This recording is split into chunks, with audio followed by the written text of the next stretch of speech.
राधे राधे। अगर मैं आपसे कहूं कि 15 मार्च की पाप मोचनी एकादशी पर किया गया एक छोटा सा काम आपकी किस्मत बदल सकता है, और वह भी बिना बड़े यज्ञ, बिना लंबी पूजा और बिना किसी कठिन साधना के, तो क्या आप उस रहस्य को जानना चाहेंगे?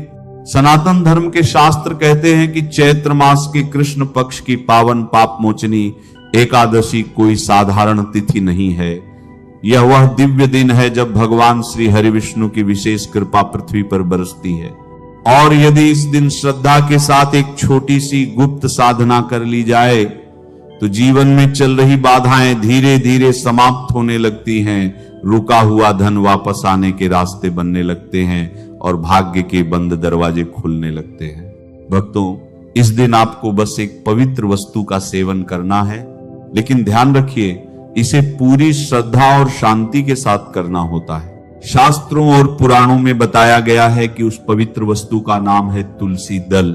तुलसी को सनातन धर्म में अमृत के समान पवित्र माना गया है, क्योंकि इसमें स्वयं माता लक्ष्मी और भगवान विष्णु का वास माना गया है। पाप मोचनी एकादशी के दिन यदि कोई व्यक्ति श्रद्धा के साथ तुलसी दल का सेवन करता है या फिर तुलसी के पत्तों को स्नान के जल में मिलाकर स्नान करता है, तो उसके जीवन से नकारात्मकता का प्रभाव कम होने लगता है, कर्ज का बोझ हल्का होने लगता है, व्यापार में आ रही बाधाएं दूर होने लगती हैं और घर में सुख शांति का वातावरण बनने लगता है। पुराणों में बताया गया है कि तुलसी का जन्म माता वृंदा की कठोर तपस्या से हुआ था, इसलिए यह केवल एक पौधा नहीं बल्कि दिव्य ऊर्जा का प्रतीक माना गया है। जिस घर में तुलसी का वास होता है वहां भगवान विष्णु और माता लक्ष्मी की कृपा सदैव बनी रहती है। इसीलिए इस पवित्र पाप मोचनी एकादशी पर श्रद्धा, संयम और सच्चे विश्वास के साथ भगवान विष्णु का स्मरण कीजिए, तुलसी का सम्मान कीजिए और अपने जीवन में सकारात्मक संकल्प लीजिए, क्योंकि सनातन धर्म कहता है जहां आस्था सच्ची होती है वहां भाग्य के बंद दरवाजे भी खुलने लगते हैं। इस पावन व्रत की तिथि और विधि भी जान लीजिए ताकि साधना पूर्ण फल दे सके। इस वर्ष पाप मोचनी एकादशी का व्रत 15 मार्च को उदया तिथि के अनुसार रखा जाएगा, क्योंकि एकादशी तिथि का प्रारंभ पूर्व रात्रि से होकर 15 मार्च के दिन भर व्याप्त रहेगा। व्रत का पारण द्वादशी तिथि को सूर्योदय के बाद शुभ समय में करना शास्त्र सम्मत माना गया है, और उस समय ब्राह्मण या जरूरतमंद को भोजन कराना तथा अपनी सामर्थ्य के अनुसार दान देना अत्यंत पुण्यदायी कहा गया है। इस दिन प्रातः काल उठकर स्नान के जल में गंगा जल या तुलसी पत्र मिलाना, स्वच्छ पीले वस्त्र धारण करना और भगवान श्री विष्णु के समक्ष घी का दीप प्रज्वलित करना अत्यंत शुभ माना गया है। पीले पुष्प, चंदन, अक्षत, तुलसी दल और सात्विक नैवेद्य अर्पित करके श्रद्धा से पूजन करें तथा दिन भर नमो भगवते वासुदेवाय मंत्र का जप करते रहें। रात्रि में भजन, कथा या जागरण करने से इस व्रत का पुण्य कई गुना बढ़ जाता है और जीवन में आध्यात्मिक उन्नति तथा मानसिक शांति का अनुभव होता है। पाप मोचनी एकादशी पर कुछ विशेष चीजों का सेवन करना जहां आपके जीवन को सुख समृद्धि से भर देता है, वहीं कुछ चीजें ऐसी भी हैं जिन्हें भूलकर भी घर में नहीं लाना चाहिए। इस पावन दिन भगवान श्री हरि विष्णु को तुलसी दल के साथ 5 प्रकार के मीठे फलों का भोग अवश्य लगाना चाहिए, जिनमें केला, अंगूर, आम, पपीता और नारियल शामिल हों, क्योंकि ये फल सात्विकता और समृद्धि के प्रतीक माने गए हैं। अंगूर माता लक्ष्मी को अत्यंत प्रिय माना गया है, इसीलिए इसे प्रसाद रूप में ग्रहण करना विशेष फलदायी बताया गया है। एकादशी के दिन साबूदाने की खीर या मखाने की खीर बनाकर भगवान को अर्पित करने और फिर पूरे परिवार के साथ प्रसाद स्वरूप ग्रहण करने से कुंडली के प्रतिकूल ग्रह शांत होते हैं और जीवन में सकारात्मक परिवर्तन आने लगते हैं। इस पावन तिथि पर भूलकर भी चावल, लहसुन, प्याज, बैंगन या किसी भी प्रकार का तामसिक भोजन घर में नहीं बनाना चाहिए, क्योंकि एकादशी का व्रत सात्विकता, संयम और आत्मशुद्धि का प्रतीक है। जिस घर में इस दिन लहसुन, प्याज या मांस, मदिरा का सेवन होता है, वहां से माता लक्ष्मी की कृपा दूर हो जाती है और नकारात्मकता का प्रभाव बढ़ने लगता है। इसीलिए बाहर का डिब्बा बंद भोजन भी इस दिन त्याज्य माना गया है, क्योंकि उसमें तामसिक अंश होने की संभावना रहती है। सुहागिन महिलाओं को इस दिन बाल नहीं धोने चाहिए और घर की सफाई करते समय यह विशेष ध्यान रखना चाहिए कि किसी भी छोटे जीव को हानि न पहुंचे, क्योंकि दया और करुणा भी इस व्रत का महत्वपूर्ण अंग है। इस पावन व्रत की पूर्णता इसकी कथा सुने बिना अधूरी मानी जाती है। पौराणिक वर्णन के अनुसार प्राचीन काल में मेधावी नामक ऋषि थे, जिनके तपोबल से बड़े बड़े देवता भी कांपते थे। एक बार पाप मोचनी एकादशी से पूर्व वे घोर तपस्या में लीन थे। तभी स्वर्ग की मानिनी मंजुघोषा नामक एक अप्सरा वहां पहुंची, जो अपनी सुंदरता के मध्य में चूर थी। वह कामदेव की आज्ञा से उनकी तपस्या भंग करने के लिए वहीं बैठ गई और अनजाने में ही पूरी रात ऋषि को अपने मोह पाश में बांधने का प्रयास करती रही। इस प्रकार बिना सोचे समझे किए गए इस कार्य से ऋषि का सारा तप नष्ट हो गया। कुछ समय बाद जब ऋषि को अपनी भूल का आभास हुआ, तो क्रोध में आकर उन्होंने उस अप्सरा को पिशाचिनी होने का भयंकर श्राप दे दिया। अप्सरा रोने लगी और क्षमा मांगने लगी। तब ऋषि के पिता महर्षि च्यवन ने बताया कि चैत्र कृष्ण पक्ष की एकादशी का व्रत करने से ही इस महान पाप से मुक्ति मिल सकती है। ऋषि और अप्सरा दोनों ने पूरे विधि विधान से इस पाप मोचनी एकादशी का व्रत किया, जिसने क्षण भर में उनके सभी पापों का नाश कर दिया। और आकाशवाणी हुई कि यह सब इस पाप मोचनी एकादशी व्रत का प्रताप है। इससे यह सिद्ध होता है कि यह व्रत कभी निष्फल नहीं जाता और सच्ची श्रद्धा से किया गया साधन जीवन को धन, वैभव और ईश्वरीय संरक्षण प्रदान करता है। पाप मोचनी एकादशी के दिन गौमाता की सेवा का भी विशेष महत्व बताया गया है।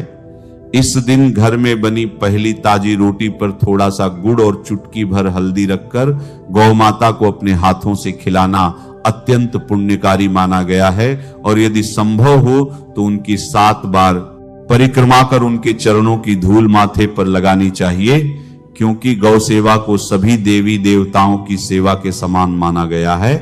ध्यान रहे कि कभी भी बासी या झूठा भोजन गाय को न दें, क्योंकि इससे पुण्य के स्थान पर दोष उत्पन्न होता है। आपसे निवेदन है कि 15 मार्च को आने वाली इस महापाप मोचनी एकादशी का व्रत नियम, संयम और निर्मल भाव से करें। मन में किसी के प्रति ईर्ष्या या द्वेष न रखें और दिन भर भगवान श्री हरि विष्णु तथा माता लक्ष्मी का स्मरण करें।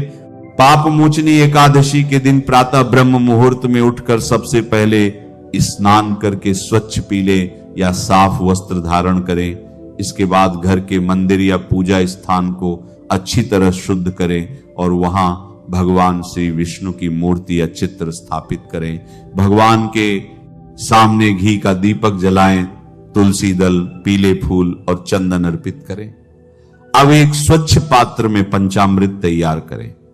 पंचामृत बनाने के लिए गाय का दूध, दही, शुद्ध घी, शहद और मिश्री, इन 5 पवित्र वस्तुओं को मिलाया जाता है। इन 5 को मिलाते समय मन में भगवान विष्णु का स्मरण करें और नमो भगवते वासुदेवाय मंत्र का जप करते रहें। अब भगवान श्री विष्णु की मूर्ति या शालिग्राम पर धीरे धीरे इस पंचामृत से अभिषेक करें। अभिषेक करते समय विष्णु मंत्र या नमो नारायणाय का जप करना अत्यंत शुभ माना जाता है। अभिषेक के बाद भगवान को स्वच्छ जल से स्नान कराएं और फिर पीले वस्त्र, चंदन, तुलसी दल और नैवेद्य अर्पित करें। इसके बाद आरती करें और भगवान से अपने पापों की क्षमा तथा परिवार की सुख समृद्धि की प्रार्थना करें। अभिषेक के बाद जो पंचामृत भगवान के चरणों से होकर बहता है वही पवित्र चरणामृत बन जाता है। इस चरणामृत को श्रद्धा और भक्ति से थोड़ा सा अपने हाथ में लेकर माथे पर लगाएं और फिर ग्रहण करें। शास्त्रों में कहा गया है कि भगवान विष्णु का चरणामृत अमृत के समान पवित्र होता है। इसे ग्रहण करने से शरीर और मन दोनों शुद्ध होते हैं, नकारात्मक ऊर्जा दूर होती है और व्यक्ति के जीवन में आने वाली अनेक बाधाएं समाप्त होने लगती हैं। धार्मिक मान्यता है कि पाप मोचनी एकादशी के दिन भगवान विष्णु के पंचामृत अभिषेक का चरणामृत ग्रहण करने से मनुष्य को अकाल मृत्यु का भय नहीं सताता। भगवान के चरणामृत को अमृत तुल्य माना गया है, इसलिए जो व्यक्ति श्रद्धा से इसे ग्रहण करता है उसके जीवन में आयु, आरोग्य और सौभाग्य की वृद्धि होती है। ऐसा भी कहा गया है कि भगवान के चरणामृत के प्रभाव से व्यक्ति के पाप धीरे धीरे नष्ट होते हैं, रोगों से रक्षा होती है और जीवन में दिव्य संरक्षण प्राप्त होता है। इसलिए इस दिन श्रद्धा और भक्ति से भगवान विष्णु का पंचामृत अभिषेक करके चरणामृत अवश्य ग्रहण करना चाहिए, क्योंकि यह केवल एक धार्मिक क्रिया नहीं बल्कि आत्मा की शुद्धि और ईश्वर की कृपा प्राप्त करने का अत्यंत पवित्र साधन माना गया है। पाप मोचनी एकादशी के दिन माता लक्ष्मी को संतरा अर्पित करना भी अत्यंत शुभ माना जाता है। नारंगी का रंग सौभाग्य, समृद्धि और शुभता का प्रतीक माना गया है, इसलिए यह फल माता लक्ष्मी को विशेष प्रिय माना जाता है। इस दिन भगवान श्री विष्णु और माता लक्ष्मी की पूजा में नारंगी फल अर्पित करके श्री महालक्ष्मी नमः मंत्र का स्मरण करना चाहिए। पूजा के बाद उस नारंगी को प्रसाद के रूप में स्वयं और परिवार के लोगों को ग्रहण करना चाहिए। धार्मिक मान्यता है कि पाप मोचनी एकादशी पर माता लक्ष्मी को नारंगी अर्पित करके उसका प्रसाद ग्रहण करने से घर में धन धान्य की वृद्धि होती है, दरिद्रता दूर होती है और लक्ष्मी जी की कृपा से जीवन में सुख समृद्धि बनी रहती है। मन, वचन या कर्म से भी यदि इन कार्यों में लिप्त हो गए तो समझ लीजिए कि जीवन की दिशा भटक सकती है। ऐसे लोगों के जीवन में बिना कारण शत्रु बढ़ते हैं, कोर्ट कचहरी के चक्कर लगते हैं, रोग घर बना लेते हैं और मानसिक अशांति पीछा नहीं छोड़ती। कई बार व्यक्ति समझ ही नहीं पाता कि सब ठीक होने के बाद भी जीवन क्यों उलझता जा रहा है। कारण अक्सर यही होता है, एकादशी जैसे पवित्र व्रत का अपमान। इसीलिए आज ही सतर्क हो जाइए। शास्त्रीय मान्यताओं के अनुसार यह कोई सामान्य व्रत तिथि नहीं बल्कि पापों का नाश करने और संकटों से मुक्ति दिलाने वाली अत्यंत प्रभावशाली एकादशी मानी गई है। कहा जाता है कि इस दिन की गई साधना पूरे वर्ष की दिशा तय करने की क्षमता रखती है, लेकिन यहीं पर एक बहुत बड़ी सावधानी भी छिपी हुई है, क्योंकि इसी दिन की गई कुछ अनजानी भूलें मनुष्य के पुण्य प्रयासों को निष्फल कर देती हैं। विशेष रूप से एक ऐसी गलती बताई गई है जिसके हो जाने पर बड़े बड़े अनुष्ठान और उपाय भी प्रभाव नहीं दिखाते।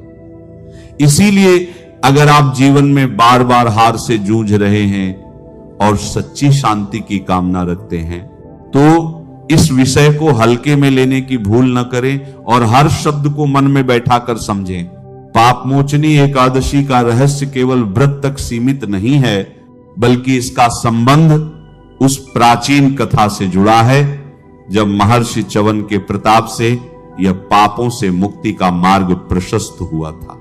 यह बात हमें यह सिखाती है कि जब महान ऋषि मुनि भी अपने कर्मों के प्रति इतने सचेत रहते हैं तो मानव जीवन में संयम और अनुशासन का महत्व कितना बड़ा है।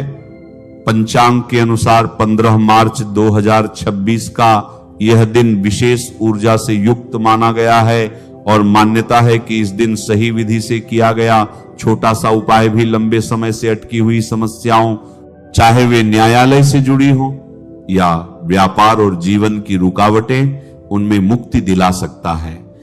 लेकिन परिणाम तभी मिलता है जब व्यक्ति उन 3 सामान्य लेकिन घातक भूलों से स्वयं को बचाए, जो आज के कलयुग में लोग अक्सर अज्ञानवश कर बैठते हैं और फिर यह सोचकर दुखी होते हैं कि उनकी पूजा सफल क्यों नहीं हो रही। जरा समझिए, क्योंकि पापमोचनी एकादशी केवल एक तिथि नहीं है, बल्कि वह आध्यात्मिक अवसर है जो मनुष्य के जीवन में रुकी हुई किस्मत को गति देने की शक्ति रखता है। इस वर्ष आने वाली पापमोचनी एकादशी अपने साथ अत्यंत दुर्लभ और श्रेष्ठ योग लेकर आ रही है, जिनका प्रभाव सीधे मनुष्य के धन, धर्म और भाग्य पर पड़ता है। शास्त्रों में वर्णन मिलता है कि सभी 24 एकादशियों में पापमोचनी एकादशी का स्थान विशेष माना गया है, क्योंकि यह तिथि मोक्ष दिलाने वाली, कठिन परिस्थितियों से बाहर निकालने वाली और जीवन में स्थायित्व देने वाली कही गई है। स्कंद पुराण के अनुसार जो साधक इस दिन श्रद्धा और नियम से भगवान श्री हरि विष्णु और माता लक्ष्मी की आराधना करता है, उसे केवल सांसारिक सुख ही नहीं बल्कि अंततः मोक्ष का मार्ग भी प्राप्त होता है। इसलिए भक्तों, इस पावन दिन को साधारण समझने की भूल नहीं करनी चाहिए।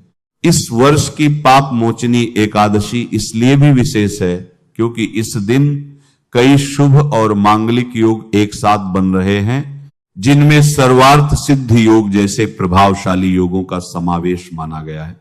ऐसे योग जीवन में बार बार नहीं आते, और जब आते हैं तो व्यक्ति के पूरे वर्ष की दशा और दिशा दोनों को बदलने की क्षमता रखते हैं। शास्त्रों में स्पष्ट संकेत मिलता है कि इस दिन किया गया छोटा सा नियम पालन और संयम भविष्य में बड़े बड़े संकटों से रक्षा करता है। लेकिन जितना यह दिन फलदायक है, उतना ही यह सावधानी की मांग भी करता है, क्योंकि इस दिन की गई कुछ अनजानी भूलें पुण्य को नष्ट कर सकती हैं और माता लक्ष्मी तथा भगवान श्री हरि की कृपा से वंचित कर सकती हैं। यह समझना अत्यंत आवश्यक है कि पाप मोचनी एकादशी का संबंध केवल व्रत और पूजा से नहीं, बल्कि मन, वाणी और कर्म की शुद्धता से भी जुड़ा हुआ है। शास्त्रों में कहा गया है कि इस दिन यदि स्त्री या पुरुष अज्ञानवश कुछ वर्जित कर्म कर बैठते हैं तो उसका प्रभाव लंबे समय तक जीवन पर पड़ता है और व्यक्ति निराशा, दरिद्रता और अशांति के चक्र में फंस सकता है। इसीलिए इस दिन क्या करना है और क्या नहीं करना है, इसका ज्ञान होना बहुत जरूरी है। विशेष रूप से महिलाओं के लिए इस दिन कुछ नियमों का पालन अत्यंत आवश्यक बताया गया है।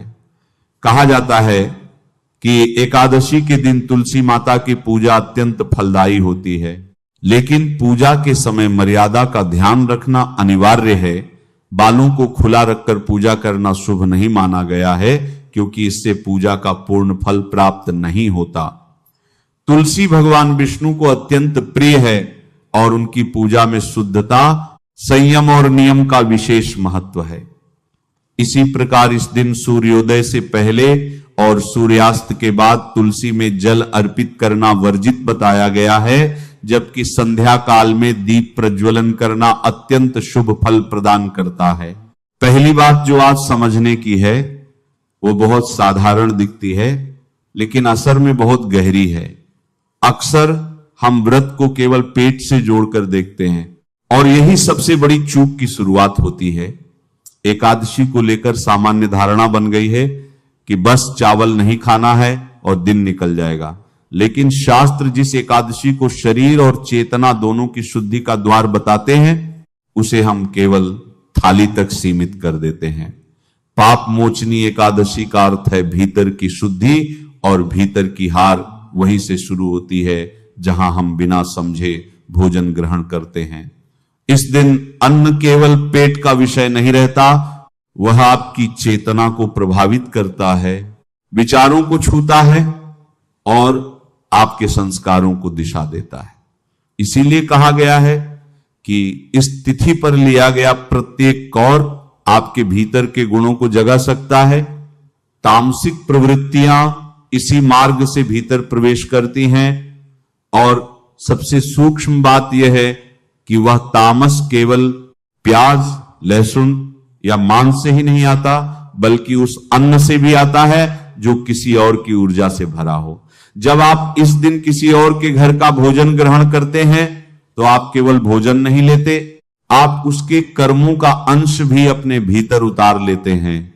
गरुड़ पुराण में इसीलिए यह बात स्पष्ट की गई है कि एकादशी पर पराया अन्न मनुष्य के पुण्य को क्षीण करता है, क्योंकि यह दिन आत्मबल को संचित करने का दिन है।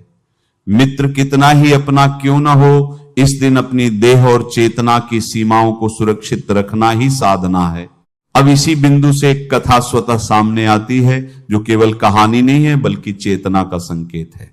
जब ऋषि मेधावी इस व्रत का पालन कर रहे थे, उनके सामने आस्था थी, अटूट भक्ति थी और भीतर पूर्ण पश्चाताप की भावना थी। वह भी भगवान के भक्त थे, इसलिए पूरी रात जागरण करना स्वाभाविक था। लेकिन उन्होंने इस व्रत को केवल कर्मकांड नहीं बनने दिया, उस क्षण में उन्होंने पूर्ण समर्पण दिखाया, उन्होंने भक्ति का मार्ग खोजा। यही अंतर है श्रद्धा और दिखावे में। मुनियों का मार्गदर्शन केवल कथा का हिस्सा नहीं है, वह आज भी उतना ही जीवंत दर्शन है। जब चैत्र कृष्ण एकादशी का विधान बताया गया तो उसके पीछे संदेश यही था कि जीवन के पापों से मुक्ति के लिए पहले भीतर की आत्मा को शुद्ध करना आवश्यक है। झिषी ने जब उस व्रत को किया तो वह केवल विधि नहीं थी, वह प्रतीक्षा थी, धैर्य था और ईश्वर के प्रति प्रेम का अभ्यास था। कलश और पल्लव प्रतीक थे उस साधना के, जिसमें मनुष्य अपने भीतर के विकारों को स्थिर करता है। और परिणाम यह हुआ कि एक पापिनी अप्सरा भी इस व्रत के प्रभाव से श्राप मुक्त होकर मोक्ष की भागी बनने को बाध्य हुई।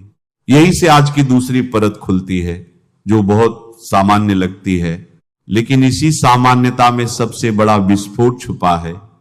इस दिन शब्द भी अस्त्र बन जाते हैं और भाव भी अग्नि का रूप ले लेते हैं। एकादशी की तिथि पर मन और शरीर की स्थिति सामान्य नहीं रहती। ग्रहों की चाल, चंद्रमा की स्थिति और शरीर में जल तत्व की प्रतिक्रिया, सब कुछ मिलकर मनुष्य को अत्यंत संवेदनशील बना देते हैं। ऐसे में क्रोध केवल भाव नहीं रहता, वह संचित ऊर्जा का दहन बन जाता है। कठोर शब्द केवल आवाज नहीं रहते, वह साधना की दीवारों में दरार बन जाते हैं। अगर उस रात जागरण में जिच्छी आवेश में आ जाते, अगर उन्होंने क्रोध को नेतृत्व करने दिया होता तो क्या यह पुण्य संभव होता? संयम ही वह सेतु था जिस पर चलकर भक्ति आगे बढ़ी थी। आज भी वही नियम लागू होता है। अगर इस तिथि पर आप वाणी को असंयमित करते हैं, घर में अशांति फैलाते हैं या किसी के प्रति निंदा का भाव रखते हैं, तो व्रत केवल शरीर तक सिमट कर रह जाता है। विष्णु पुराण इसी कारण कहता है कि इस दिन किया गया क्रोध पिछला संचित पुण्य भी भस्म कर सकता है। इसलिए मौन केवल चुप रहने का नाम नहीं है, मौन भीतर ऊर्जा को एकत्र करने की प्रक्रिया है। जितना कम आप बोलते हैं उतना अधिक आप संचित करते हैं और वही संचित शक्ति आने वाले समय में आपके कर्म क्षेत्र में प्रकट होती है। अब बात उस पक्ष की आती है जिसे अक्सर लोग हल्के में ले लेते हैं, लेकिन यही पक्ष साधना को पूर्ण करता है। कलश केवल एक पात्र नहीं होता, वह जागरण का केंद्र होता है। और जागरण केवल आंख खुले रहने का नाम नहीं है, यह चेतना को ऊपर की दिशा में ले जाने का अभ्यास है। एकादशी की रात्रि को ब्रह्मांडीय प्रवाह नीचे से ऊपर की ओर होता है और यही कारण है कि इस समय किया गया नाम स्मरण साधारण दिनों की तुलना में कई गुना प्रभाव डालता है। अगर इस रात्रि में मनुष्य पूरी तरह निद्रा में चला जाता है तो वह उस प्रवाह से कट जाता है। अगली सुबह जब सब कुछ पूरा हो चुका होता है तब एक अंतिम स्पर्श शेष रहता है जो समय का होता है। पारण केवल भोजन नहीं है, वह व्रत का समापन संस्कार है। समय की अनदेखी यहां भी पूरी साधना को शिथिल कर देती है। पंचांग का विधान इसलिए बनाया गया ताकि साधना और अनुशासन एक साथ चले।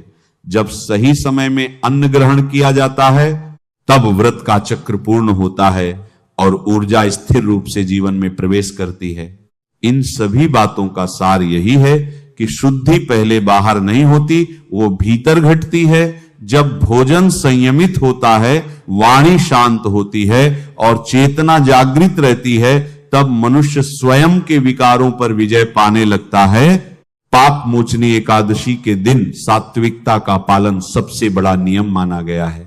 मांस, मदिरा और किसी भी प्रकार की तामसिक वस्तुओं का सेवन करना शास्त्रों में कठोर रूप से वर्जित बताया गया है। कहा जाता है कि ऐसा करने से व्यक्ति को न केवल इस जन्म में बल्कि आने वाले जन्मों में भी कष्ट उठाने पड़ सकते हैं और वंश वृद्धि में बाधा आती है। यह दिन पूर्ण रूप से आत्मसंयम और शुद्ध आहार का दिन है। इस पावन तिथि पर दान पुण्य का भी विशेष महत्व है, लेकिन शास्त्र यह भी बताते हैं कि कुछ वस्तुओं का दान इस दिन नहीं करना चाहिए, जैसे लोहे से बनी वस्तुएं, सरसों का तेल और कुछ विशेष तामसिक द्रव्य, क्योंकि इससे शुभ फल के स्थान पर विपरीत प्रभाव पड़ सकता है। इसी प्रकार काले रंग की वस्तुओं से भी इस दिन दूरी बनाकर रखना श्रेयस्कर माना गया है। पापमोचनी एकादशी के दिन पारिवारिक वातावरण का शांत और प्रेमपूर्ण होना अत्यंत आवश्यक है। इस दिन किसी भी प्रकार का कलह, विवाद या अपशब्दों का प्रयोग घर में नकारात्मक ऊर्जा को आमंत्रित करता है। पति पत्नी के बीच सामंजस्य और संयम बनाए रखना इस दिन विशेष रूप से आवश्यक बताया गया है और ब्रह्मचर्य का पालन करने की परंपरा भी शास्त्रों में वर्णित है। यह भी कहा गया है कि इस दिन बाल कटवाना, नाखून काटना या बाल धोना उचित नहीं माना जाता, क्योंकि इससे ग्रहों की स्थिति पर प्रतिकूल प्रभाव पड़ सकता है। विशेष रूप से चंद्रमा के कमजोर होने की मान्यता जुड़ी हुई है, जिसका सीधा असर मानसिक शांति और आर्थिक स्थिति पर पड़ता है। घर के मुख्य द्वार को लेकर भी शास्त्रों में विशेष निर्देश दिए गए हैं। इस दिन मुख्य द्वार पर जूते, चप्पल या झाड़ू रखना अशुभ माना गया है, क्योंकि द्वार को माता लक्ष्मी का प्रवेश स्थल माना गया है और ऐसी वस्तुएं वहां नकारात्मकता को आकर्षित करती हैं। इसी कारण से कई घरों में नींबू और हरी मिर्च टांगने की परंपरा भी प्रचलित है, जिसे दरिद्रता को रोकने का प्रतीक माना गया है। यह भी अत्यंत आवश्यक है कि घर में किसी भी प्रकार की खंडित मूर्ति या टूटी हुई पूजा सामग्री न हो, क्योंकि शास्त्रों के अनुसार जहां खंडित वस्तुएं होती हैं वहां देवी देवताओं का स्थायी वास नहीं होता। पापमोचनी एकादशी आत्मशुद्धि, संयम और साधना का दिन है। इस दिन मन को शांत रखना, नकारात्मक विचारों से दूर रहना और विशेष रूप से बच्चों और स्त्रियों के प्रति करुणा और सम्मान बनाए रखना अत्यंत पुण्यकारी माना गया है, क्योंकि स्त्री को माता लक्ष्मी का स्वरूप कहा गया है और जहां स्त्रियों का सम्मान होता है वहां समृद्धि का वास माना गया है।